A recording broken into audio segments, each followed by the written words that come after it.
Hello YouTube, welcome back. This is the final episode, number 14, of recreating the Sutton Hoo cooking chain. So at the end of the last episode you saw that the chain was completed, so in this episode we are going to do some finishing to it. So down at the unfashionable, ugly, damp end of the forge I have a pink pot of dog food, which does not actually contain dog food, but vinegar. Now, I actually use this for cleaning metalwork which has been quite heavily forged, such as Sutton Hoo chains and other implements of the same kind.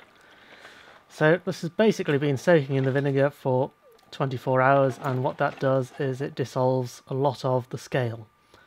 So after soaking in the vinegar, I transport this over to a convenient water point, in this instance my front bosh, or slack tub as I think a lot of Americans call it.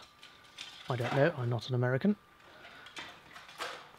And basically we will rinse off the vinegar here. Now a lot of the scale and crud will stay on the ironwork, so here I am cleaning all that off with a toothbrush. Now as you can imagine, this is quite a lengthy process. You can use a wire brush if you like. I find that the toothbrush will actually get into the gaps and crevices a lot easier. So with that done, I will hang this up by the fire. Now I did a good day's forging after that, so the fire will help dry out the chain quite quickly.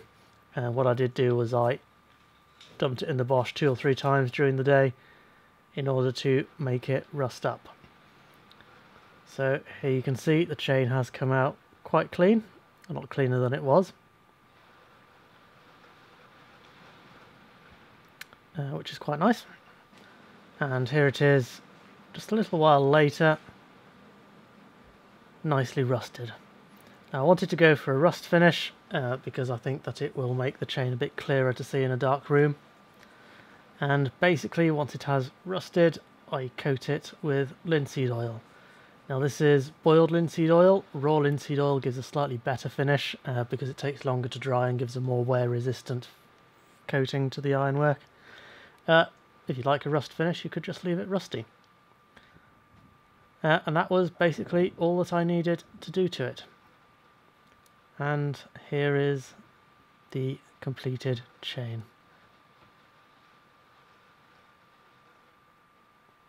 So this has been quite an epic journey.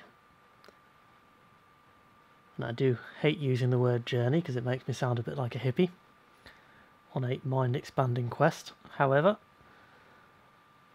I have greatly enjoyed making this project. I have learnt quite a lot of new things from it. I hope that some of you may have done so as well, because that is the whole point of this channel, to make you challenge your boundaries, for me to challenge my own boundaries. There I go, sounding like a hippie again.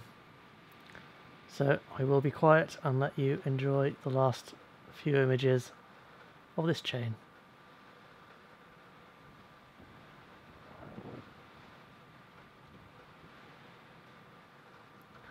So thanks a lot for watching, guys. I do hope that you've enjoyed this project.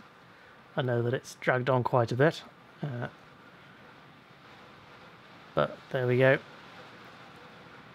I couldn't really make this in a single 5-minute episode. So thanks a lot for watching. Please like and subscribe. If you do enjoy these projects, please consider donating on Patreon. Here's my current list of Patreon donors. All the money I get on Patreon goes towards making these videos, and it does help me out quite a lot. So there we go. Thanks a lot, guys. Just a teaser, next week we're going to be making a bayonet for a brown bess. Love you all.